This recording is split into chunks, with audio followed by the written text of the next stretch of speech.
Αγαπητοί φίλοι και φίλες, καλησπέρα. Σήμερα με ιδιαίτερη χαρά θα καλωσορίσω εδώ στο Hellenic TV την πολυβραβευμένη συνθέτη και σεναριογράφο Δόκτωρ Χριστίνα Γεωργίου. Χριστίνα, καλώς όρισες στο Hellenic TV. Καλώς σας βρήκα. Ευχαριστώ που βρήκες το χρόνο για να είσαι μαζί μας και να μάθουμε περισσότερα. Εγώ ευχαριστώ για την από πρόσκληση. σένα και καλώς όρισες από την Κύπρο. Ευχαριστώ πάρα πολύ. Έχεις ένα πολύ πλούσιο ρεπερτόριο. Μπορείς, μάλιστα με πολλά βραβεία, μπορείς να μας πεις τις σπουδές που προηγήθηκαν και φυσικά μαζί με το ταλέντο και τη σκληρή δουλειά και κατάφερες να κάνεις τόσα πολλά. Ναι, σπούδασα στο Λονδίνο, στο King's College έκανα το πρώτο μου πτυχίο στη μουσική και μετά συνέχισα στο City University όπου έκανα MA και μετά PhD. Με τιμητική υποτροφία αυτό. Ναι. Και ποια ήταν η υποτροφία, κάτι είχες πάρει βραβεία νομίζω. Ουσιαστικά είχε να κάνει με τις βαθμολογίες που είχαν προηγηθεί και ναι, με το ότι ήταν ιδιαίτερη η φοιτησή μου εκεί, γιατί οι περισσότεροι φοιτητές ήταν από το Λονδίνο ή από την Αγγλία γενικά. Ναι. Ήμουνα η μόνη που ήμουνα από αλλού. Ναι. Και νομίζω αυτό με έκανε να ξεχωρίζω χωρίς να προσπαθώ ιδιαίτερα. Ιδιαίτερα, έτσι. Ναι. Νομίζω από ότι έχω καταλάβει από το λίγο που σε γνωρίζω ότι είσαι ταπεινός άνθρωπος και αυτά που κάνεις, δηλαδή δεν το έχεις, είσαι πολύ απλός και αυτό χαίρομαι ιδιαίτερα. Και πάλι τα συγχαρητήρια μου γιατί η δουλειά σου δεν έχει βραβευτεί μόνο στην Ελλάδα και στην Κύπρο, αλλά σε πολλές άλλες χώρες, όπως και στην Αμερική, στην Λιθουένια νομίζω και πού αλλού. Δεν τα θυμάμαι όλα, αλλά Ναι. Ιταλία, Κίεβο, πού αλλού. Και έχεις πάρει πρώτα βραβεία Ναι. σε κάποια από αυτά, όπως στην Ιταλία. Στην Ιταλία και στο Κίεβο πήραμε πρώτο βραβείο για την ταινία Genesis το 2012 και 2013, αν θυμάμαι καλά. Μετά πήραμε, εντάξει, συνεχίσαμε, κάναμε και άλλες ταινίες μικρού μήκους, οι οποίες επίσης πήγανε πολύ καλά. Πήραμε στην Κύπρο για το Out of Sight το πρώτο βραβείο στο φεστιβάλ το κρατικό εκεί και για το Afterthoughts πήραμε το δεύτερο βραβείο εκεί και μετά το Afterthoughts ταξίδευσε πάρα πολύ στον κόσμο και το πήρε η Eurochannel, η οποία το έχει μεταδώσει σε περίπου 200 εκατομμύρια households στον κόσμο. Συγχαρητήρια, πολύ ωραία. Όλα αυτά τα περίμενες, ότι όταν άρχισες να ασχολείσαι με αυτό, δηλαδή περίμενες ότι θα είχες αυτή την επιτυχία? Όχι, και ούτε το κάνεις με στόχο να κερδίσεις βραβεία, το κάνεις γιατί το αγαπάς και γιατί έχεις την ανάγκη να πεις κάτι που θεωρείς ότι είναι σημαντικό. Και άμα το έχεις αυτό, αυτό που έχει για σένα σημασία είναι να το δει ο κόσμος και να καταλάβει και να νιώσει αυτά που θες να μοιραστείς μαζί. Ναι, ίσως κάποιο μήνυμα μέσα από αυτά και αυτό είναι ο πιο σημαντικός σκοπός. Μέσα από αυτά είναι κάποιο βραβείο ή κάποια δουλειά σου που έκανες που αισθάνθηκες ιδιαίτερη χαρά, ιδιαίτερη τέλος πάντων συγκίνηση που ο κόσμος το εκτίμησε? Δεν μπορώ να διαλέξω, είναι σαν να μου λες να διαλέξω για τα παιδιά μου ή τα σκυλιά μου. Είναι πολύ δύσκολο να επιλέξω μία συγκεκριμένη. Είναι όλα... Τα αγαπώ όλα για διαφορετικούς λόγους. Γιατί έδωσες την καρδιά σου, τέλος πάντων, τον χρόνο σου. Και είχαν γίνει και το καθένα σε μια συγκεκριμένη στιγμή που είχα μια συγκεκριμένη ανάγκη. Οπότε το καθένα έγινε για διαφορετικούς λόγους, εξίσου σημαντικούς. Και ο λόγος που βρίσκεσαι εδώ στο Λονδίνο ήταν για το φεστιβάλ του ελληνικού κινηματογράφου στο Λονδίνο, το οποίο πέρασε και μία από τις ταινίες σου. Ναι, πέρασε η τελευταία μας μικρού μήκους που έχει τον τίτλο Χ. Και είναι μια ταινία η οποία λόγω της ιστορίας της έχει γυριστεί αποκλειστικά με iPhone. Και αυτό ήταν η πρόκληση, να κάνουμε κάτι που να είναι ποιοτικό, χρησιμοποιώντας ως μέσο κινηματογράφησης μόνο το iPhone. Και έχω δει κάποιο απόσπασμα που θα το δούμε σε λίγο. Βλέπω ότι έχει πολύ βάθος, που λέει είναι πώς δηλαδή τον αρνιούνται, τον κρίνουν τον ηθοποιό και προσπαθεί να ζητήσει κάποια συμπαράσταση, μιλάει με τον εαυτό του. Ναι, είναι ένας εσωτερικός μονόλογος ουσιαστικά αυτή η ταινία, γι' αυτό και ουσιαστικά μας μπάζει μέσα στον κόσμο κάποιου καλλιτέχνη ο οποίος έχει απορριφθεί, εξού και ο τίτλος Χ. Ναι. Και μέσα από το ταξίδι που κάνει μέσα στην ψυχή του για να βρει τρόπο να αντεπεξέλθει, μαθαίνουμε πολύ περισσότερα για το πώς λειτουργεί ο χώρος του θεάματος και το πώς το αντιμετωπίζουν οι υπόλοιποι συγγενείς. Πολύ ωραία. Νομίζω να πάμε να δούμε τώρα το απόσπασμα του Χ. Ας δούμε το απόσπασμα από αυτό το διαφορετικό έργο Χ. Είμαστε μόνοι μας. Είμαστε τέλεια μόνοι μας. Εγώ άλλους να έβρεις μια δουλειά της προκοπής, αλλά όχι. Θες να γίνεις σκηνοθέτης. Η υπόθεση είναι καθαρή. Κουραστήκα. Δούλεψες και έμεινες απλή. Κουραστήκα και κούρασα τους χούρνους. Εντάξει, είναι ατυχία. Μεγάλη, καταλάβω το, αλλά τούτος ο χώρος έτσι είναι. Δεν αντέχω άλλο. Άντε. Κάνε κάτι, γίνε χρήσιμος. Πού να βρω το δίκαιο μου. Δεν με καταλαβαίνει κανένας. Κανένας δεν με καταλαβαίνει. Είμαι μόνος μου. Άρε μάνα. Σε τα κόσμο με έφερες.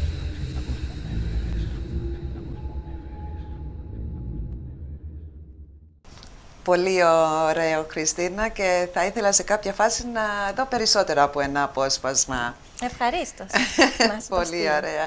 Και θα ήθελα να μιλήσουμε για κάτι που ετοιμάζεις τώρα, που είναι πάρα πολύ ενδιαφέρον, και πρόκειται για The Stray Story, το οποίο είναι για τα αδέσποτα σκυλιά. Ναι, ναι.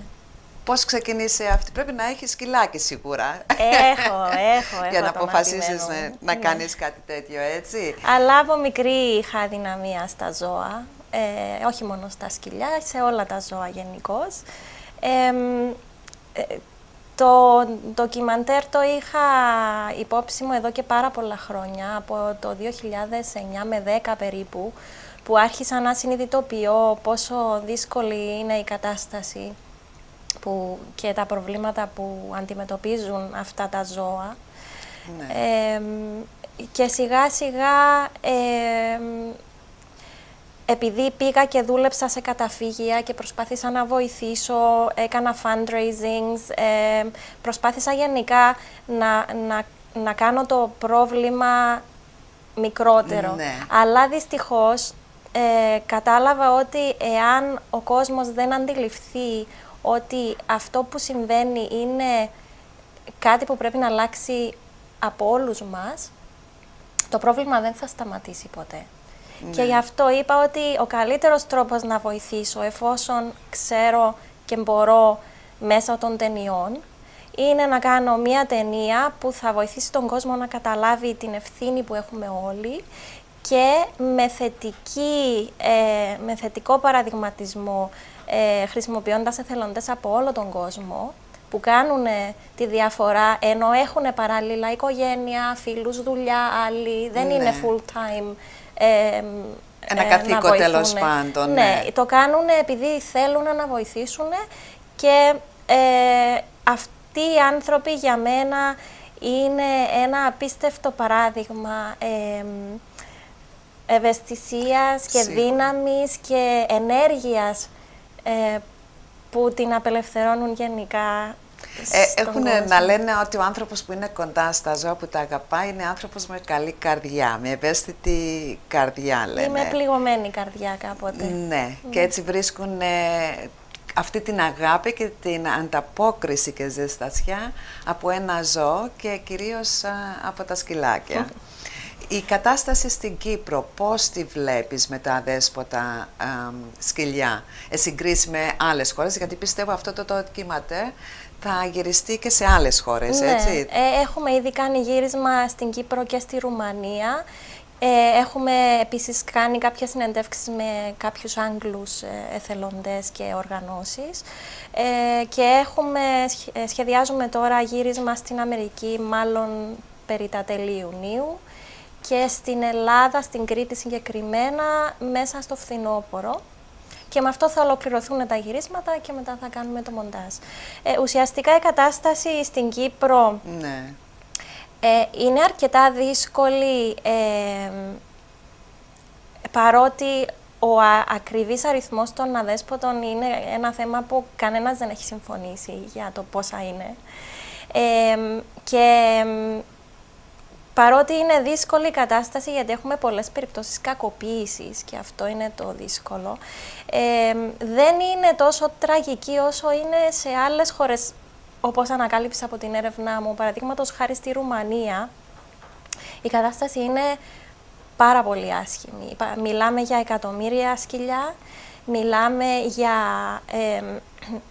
για το πώς η διαφθορά μιας κοινωνίας μπορεί να επηρεάσει όλα τα πάντα, και ακόμα και τα σκυλιά. Παραδείγματος χάρη στη Ρουμανία, οι δήμοι παίρνουν ένα κονδύλι με το οποίο θα μπορούσαν κάλλιστα να στηρώσουν αυτά τα ζώα για να μην αναπαράγονται, αλλά αντί αυτού επιλέγουν να δώσουν αυτό το κονδύλι σε ιδιωτικές εταιρείες, οι οποίες μαζεύουν αυτά τα σκυλιά από τους δρόμους και μετά τα σκοτώνουν.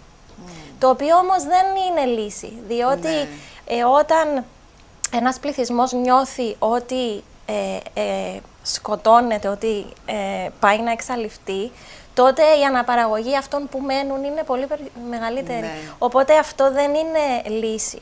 Η λύση είναι η στήρωση και η ελεγχόμενη διαχείριση, τέλος πάντων. Και αυτό προσπαθούμε να δείξουμε. Ναι, πώς μπορεί κάποιος, ένας εθελοντής, για να βοηθήσει και για το έργο που προσπαθεί σε αυτό το ντοκιμαντέρ, γιατί πιστεύω ότι χρειάζεσαι κάποιο funding για αυτό, δηλαδή είναι μεγάλο έξοδο.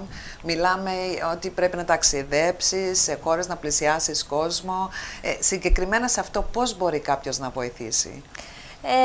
Όντως είναι μεγάλα τα έξοδα και προς το παρόν, παρότι έχω πάρα πολύ βοήθεια από πολλούς εθελοντές που με βοηθούν στην κινηματογράφηση και στην παραγωγή γενικά, και τους ευχαριστώ πάρα πολύ. Εκείνο που χρειαζόμαστε είναι παροχή υπηρεσιών, οι οποίες θα είναι είτε πτήσεις, είτε ξενοδοχεία, είτε κάποια χορηγία χρηματική, είτε για μας βοηθά ακόμα και ένα like και share στη σελίδα μας στο Facebook, που είναι The Stray Story. Γενικά όλα βοηθάνε. Το να μιλήσει κάποιος για μας σε κάποιον που θεωρεί ότι μπορεί να τον ενδιαφέρει αυτό που κάνουμε και να το μάθει ο κόσμος, ώστε να μεγαλώσει η ομάδα μας και να μεταφέρουμε το μήνυμα, γιατί εμείς αυτό θέλουμε, να μεταφέρουμε το μήνυμα. Και η ανταπόκριση στην Κύπρο νομίζεις ότι ίσως να είναι περισσότερο, δηλαδή, γιατί βλέπω ότι αλλάζει τώρα από τι ήταν πριν. Γίνονται πιο φιλόζωοι γενικά, δηλαδή και στην Κύπρο και στην Ελλάδα βλέπεις ότι αυτό ισχύει. Βάζουν νομίζω κάποιο chip το οποίο βοηθάει σε αυτό, για να μην χάνονται τουλάχιστον τα σκυλάκια. Έχουμε αρκετά ακραίες καταστάσεις στην Κύπρο. Δηλαδή έχουμε κόσμο ο οποίος φροντίζει και αγαπά πάρα πολύ τα ζώα του και κάποτε μερικές φορές θεωρεί ότι έχει και περισσότερα δικαιώματα από όσα θα έπρεπε, εις βάρος άλλων πολιτών που μπορεί να ενοχλούνται τέλος πάντων από μια συγκεκριμένη κατάσταση. Και υπάρχει και το άλλο άκρο, το οποίο μεταχειρίζεται τα ζώα γενικά σαν αντικείμενα, τα οποία όταν δεν τα θέλει πλέον τα εγκαταλείπει. Από εκεί και πέρα υπάρχουν πάρα πολλοί ιδιοκτήτες σε μια μέση κατάσταση όπου αγαπάνε πάρα πολύ τα ζώα τους, αλλά δεν τα εγγράφουν. Αυτό με το microchip που είπες. Αρκετές περιπτώσεις από ζώα τα οποία έχουν τα αναζητεί ο ιδιοκτήτης τους είναι επειδή δεν τα είχαμε εγγράψει στον κατάλογο. Ναι. Ενώ εάν αυτά τα ζώα είχαν εγγραφεί, δεν θα είχαμε τόσα δέσποτα, νούμερο 1, και νούμερο 2, δεν θα ταλαιπωρούνταν οι εθελοντές να βοηθήσουν ζώα τα οποία έχουν ιδιοκτήτη που τα ψάχνει. Που τα ψάχνει, ακριβώς. Ναι. Ωστόσο, αυτό είναι μια μεγάλη βοήθεια. Νομίζω πάμε να δούμε τώρα ένα απόσπασμα. Νομίζω έχουμε μερικό από 1, 2, 3 και να συνεχίσουμε. Ας δούμε τα αποσπάσματα που μας έχει ετοιμάσει η Χριστίνα. 200 million dogs are trying to survive around the world. And this is not just a third world issue. Even in well-off areas, the problem persists. In the US alone, 1.5 million dogs are euthanized every year. Man's best friend, just like everything else in this consumerist world, is treated as disposable. What can we do to help? That's what I asked myself as soon as I realized the magnitude of the problem. I started helping out in local shelters, joining forces with other volunteers who do their best to help these animals and go through a very hard time emotionally. But despite all efforts, more and more strays keep coming. So I decided that the best way to help these animals and the people who help them was to raise awareness, to go straight to the root of the problem instead of treating its symptoms. I'm making a documentary feature to inform people about the problem, show them the amazing efforts of volunteers around the world, and inspire them to help in any way they can. Because even if you don't have time to volunteer, you can still support the people who help.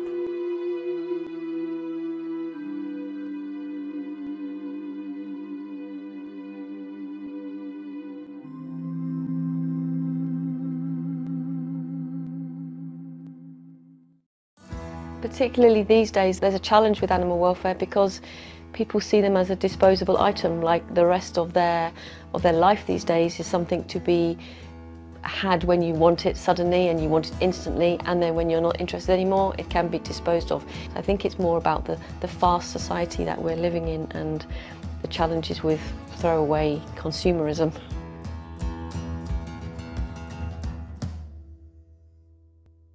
There's dignity in you doing something for something. I think you can be people by letting them see what you do and what you believe. There's nothing better than to see a dog that feels let down by humans, and then you give him a little bit of love, and the eyes tell the tale. That's it.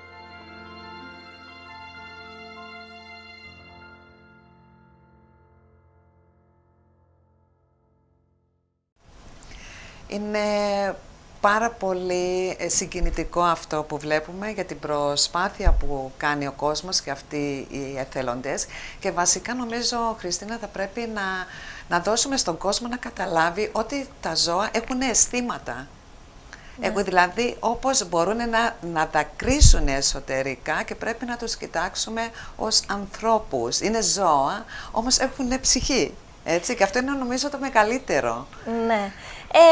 Εντάξει, εξαρτάται πώς καθορίζει κανείς την έννοια της ψυχής και τα λοιπά. Εγώ προσωπικά θεωρώ ότι το κάθε πλάσμα σε αυτό τον πλανήτη, είτε είναι δέντρο, είτε είναι φυτό, είτε οτιδήποτε, έχει εξίσου δικαίωμα να είναι εδώ και να έχει μια ποιοτική ζωή, όπως και εμείς. Τώρα, το ότι εμείς έχουμε την δυνατότητα να εκμεταλλευτούμε τα υπόλοιπα όντα του πλανήτη, αυτό δεν σημαίνει ότι είναι και σωστό. Ναι, δηλαδή, για μένα το σωστό είναι όταν ξέρεις ότι έχεις μια δύναμη να μπορείς να είσαι καλός και να χρησιμοποιείς αυτή τη δύναμη με καλό τρόπο και όχι για να εκμεταλλευτείς οποιονδήποτε και οτιδήποτε.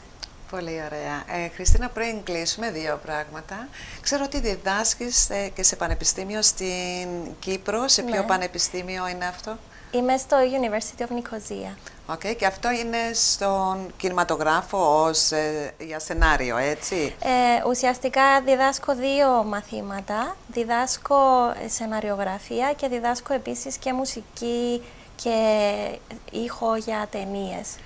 Το οποίο αυτό είναι κάτι που μπορείς να το εκμεταλλευτείς, δηλαδή ας είναι με κάποια leaflets που θα δείξουμε και σε λίγο και που μπορούν να εισφέρουν κάτι σε αυτό το πολύ ωραίο έργο που κάνεις, έτσι. Γενικά πιστεύω ότι οι άνθρωποι με τους οποίους συνεργάζομαι έχουν αγκαλιάσει πάρα πολύ το project. Ωραία. Και ελπίζω ότι και ο κόσμος όταν δει τι προσπαθούμε να κάνουμε θα το αγκαλιάσει. Ωραία. Και υπάρχει κάποια ιστοσελίδα που θα μπορούσε κανείς να μπει και να δει περισσότερα, να διαβάσει, να δει πώς μπορεί να βοηθήσει? Ναι, έχουμε την επίσημη ιστοσελίδα της ταινίας, είναι thestraystory.com. Επίσης έχουμε Facebook page που είναι facebook.com/The Stray Story και εκεί μπορούν να βλέπουν και ενημερωμένο υλικό από το τι κάνουμε, από το που είμαστε σε γύρισμα και γενικά το πώς μπορεί να βοηθήσει οποιοδήποτε. Ήταν και από το Facebook, συγκεκριμένα εγώ που έχω δει αυτό το απόσπασμα και ενθουσιάστηκα και σε κάλεσα εδώ, ώστε ας είναι και να κάνουν share οι θεατές μας όταν ακούσουν για αυτή το ντοκιματέρ, βοηθάει πάρα πολύ. Χριστίνα, να σε ευχαριστήσω. Ευχαριστώ πάρα πολύ. Εύχομαι κάθε επιτυχία. Είμαι σίγουρη ότι θα πετύχει αυτός ο σκοπός και θα μας ενημερώνεις φυσικά. Εννοείται. Ευχαριστώ πάρα πολύ για την πρόσκληση. Αγαπητοί θεατές, ευχαριστούμε που είσαστε μαζί μας εδώ στο Hellenic TV. Σας χαιρετώ, καλό βράδυ και στο επανειδή. Γεια σας.